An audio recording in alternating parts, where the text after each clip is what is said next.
Hey internet friends, it's Tommy here, and today we're taking a look at the new Paladins update, which we just played on Twitch not but a few days ago. So let's see what the blooming hell that's all about. Yeah, so we played Paladins, didn't we, Bong? You should be sat here. We did indeed. We played patch 20, the new patch. Yeah, and actually, I mean, you know, other video we just made, get rid of it. It's irrelevant. I didn't realise this was going to happen, but a lot of things have changed. So if you're looking, some good changes. What are they? Well, there's a few things. A few small changes first, and we'll build up to the biggest changes. Okay, first, there's been additions, which are sort of changes. Well, sort of added changes. There's a new map, which is icy. It is. It's quite cold and blue. But I liked it. It actually looks quite. I don't know. The style of it looked quite nice compared to the other maps. It seems slightly more detailed. Maybe it's just my eyes. Well, maybe it's just because it's not grass, so you don't expect so much green. But we played that map on the capture and siege mode, didn't we? I believe, yes. Yeah. And I liked it. I mean, new maps are always welcome in these type of games. So that's that. There was also a returning mode. I believe this mode used to be in the old builds. I think something like patch 16. I looked it up and it was taken out in patch 16, but it's been re-added. Okay. So what is that mode?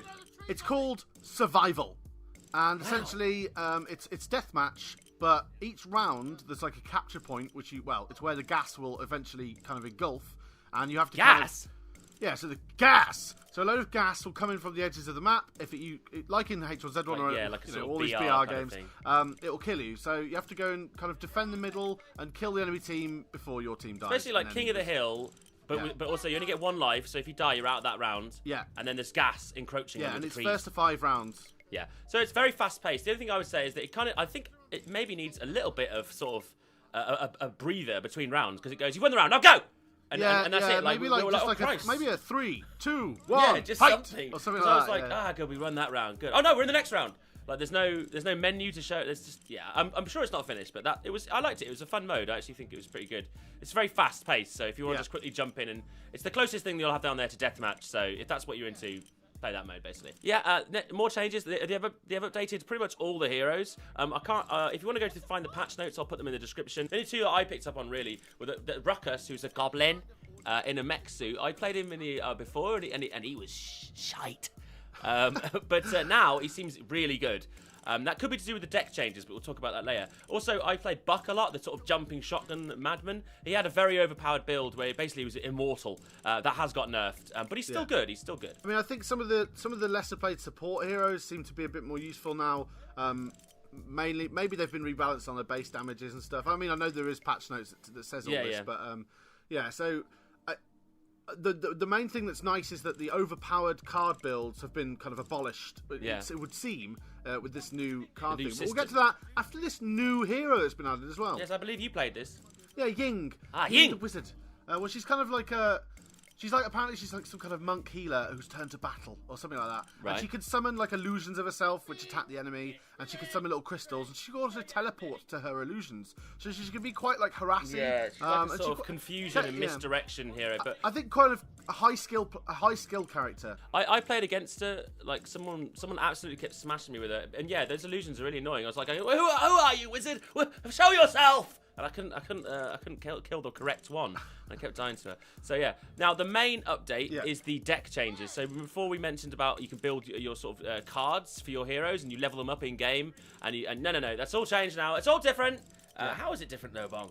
Well, it's solid changes. You can buy, for instance, some of the upgrades might give you 10% lifesteal, 20% lifesteal, 30% lifesteal. So it's the same card, but it's level 1, level 2, level 3, and that costs more card points. And you can only have 12 card points in total, so it means that you've kind of got to use those points and spend them to put the best stats. And you still have to have 5 cards. Yeah, you have to have 5, so you can't just put like, I'll just buy 3 of the most epic cards and then use up all my points. No. Essentially, they split all the cards into 4 categories: legendary, rare, uncommon, and common. Right? Is that? No, legendary, epic, rare, and common. I think. So there's 4, 3, 2, and 1 that they cost. And then basically you've got to build your deck out of 12 points. Out of those, it has to be 5 cards, and also that common card system we talked about before, having like there was champion specific cards and then common cards. No. Yeah. All the commons are rolled in. Yeah, so you just have one deck.